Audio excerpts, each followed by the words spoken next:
Welcome to the PALLATT, the podcast about language learning and teacher training by International House London. I'm Florence, and in this episode, I am continuing my conversation with our wonderful Korean language teacher, Maria, as we discuss the importance of K-drama, the Korean wave, and Korean culture in the UK. Are you watching any particular, do you have any favourite kind of K-dramas or Korean shows that you're watching? I try to do it because I need it for teaching, and but it takes a lot of time, I must confess, because they are at least like 10, 12 episodes. But I keep an eye on what's going on in this field, and the most famous, of course, I watch. For example, like Squid Games, or there was one. Boys Over Flowers. Yeah, that's an old one. Yeah, but I watched that definitely. Yeah. It's an old one, yeah. It's Sorry. very famous. Yeah. Uh, the last one I watched was, it's also not quite new, but it was quite famous. Crash Landing on You. Have you heard about this one? Crash Landing on You. I think I've seen it. It's a love story between the daughter of a rich South Korean businessman and a North Korean officer, military officer. So it's an interesting plot. It was nice. I enjoyed it. Okay, all right. Well, I mean, this is bad because there's another kind of that there is this other area that would be great to kind of touch on, go into a bit more because of this. I mean, I'm just kind of noticing there seems to be somewhat of a Korean wave happening. I think there's even some sort of exhibition as well at the V&A that's to do with it, and just talking about Korean dramas and everything like that. What do you think of this? I mean, are you noticing it as well? Sure, absolutely. Yes, it's a enormous trend which is now everywhere, and the specialists think that it will be only on the rise in the coming years.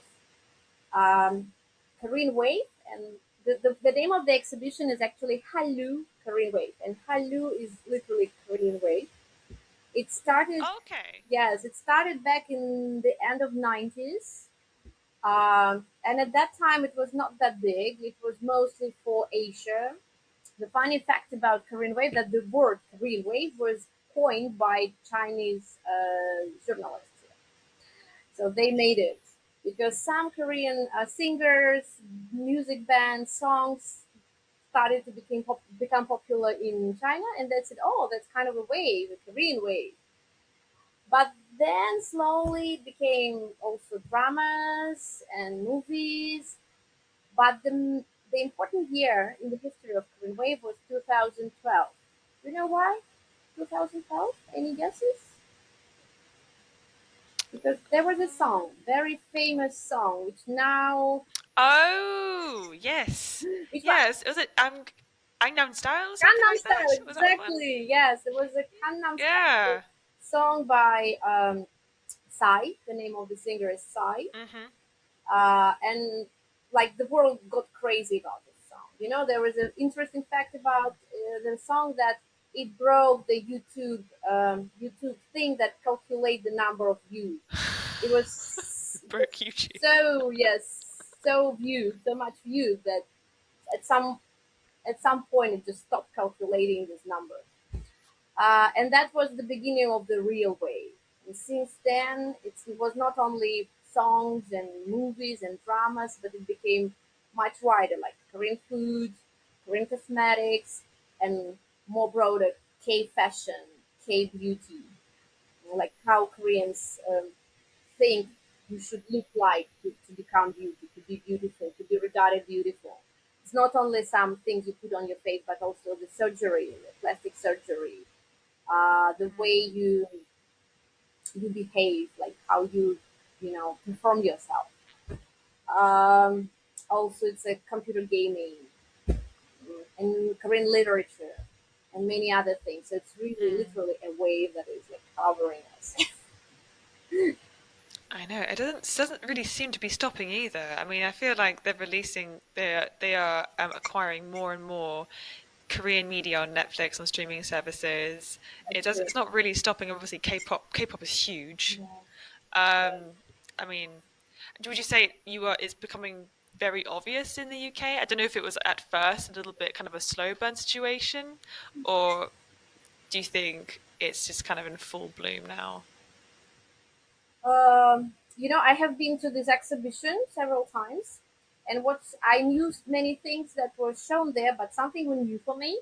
For example, I was surprised to see that there is already music bands where the singers are not Korean but Westerners, and there is a British girls band named Katsi. So there are three British girls who are singing in this style. So the music video is made totally like a K-pop music video. The choreography they use while dancing is totally Korean K choreography. They use a little bit of Korean, but mostly the song is in English. So you see, Okay. it's already changing. Even it's not just some exotics we look at, but it's changing the fabric of our reality around us. You see, if you go to Tesco, for example, you will find Korean products not in the section of special Asian food, but you will find them on the shelf where you buy the food you eat every day. Yes. If you go to some cosmetic shops, it will not be like special Asian, beauty brands, but it will be on the shelf with any other things that you are very accustomed to. So it's already beyond the something exotic, but it's in our everyday life.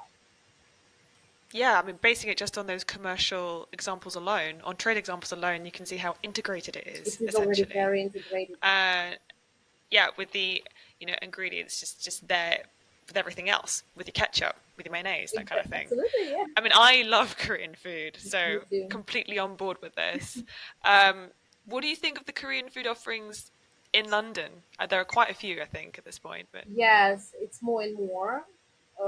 It's so I think that some time ago it was just some restaurants, but now you can have these services that deliver this food to your home, and you can yeah, find also Korean food in the menu of other restaurants, not only just special Korean restaurants. As we already mentioned, you can find Korean products in our grocery shops. And if we speak about restaurants, there are many good restaurants to tell you the truth. And what I like that if you want this barbecue grilled on your table, you go to this restaurant, and if you want just regular, like everyday simple Korean food, home food, you go to another one. And if you want some Korean, like drinking style, you have this Korean pubs. So you already have so much choice that you can really decide today I want this and tomorrow I want that, and for every choice you will have a special restaurant.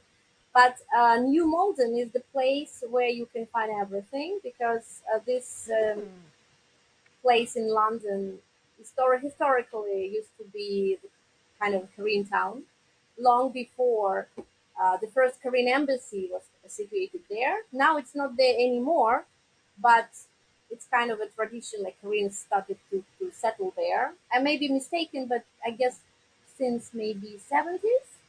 Um, I mean, we would be able to correct you, Maria. So go, just like take the credit. anyway, it's around this time then when the first British Korean students started to come to London to study. So they preferred to find apartments around the embassy, and that's how this little Korean town started to form. And now, if you go there, you can find lots of Korean restaurants run by Koreans, Korean churches, Korean Sunday schools, like places where you can make your hair, and many other Korean services. So that's a nice place to feel a little bit of Korean London. Yeah. The shop's perfect. That's going to be added onto my thing to do this weekend. By I'm the definitely way, going to do the coming Saturday, I'm going there myself because there will be in some church, there will be a festival of North Korean food. So of course, what we are talking now is mainly South Korean things, that. but we do not forget about North Korea as well, right? And some North Korean defectors, they live in New Malden too, so they will have the North Korean food festival, a little like simple one. I'm going there Okay. to try.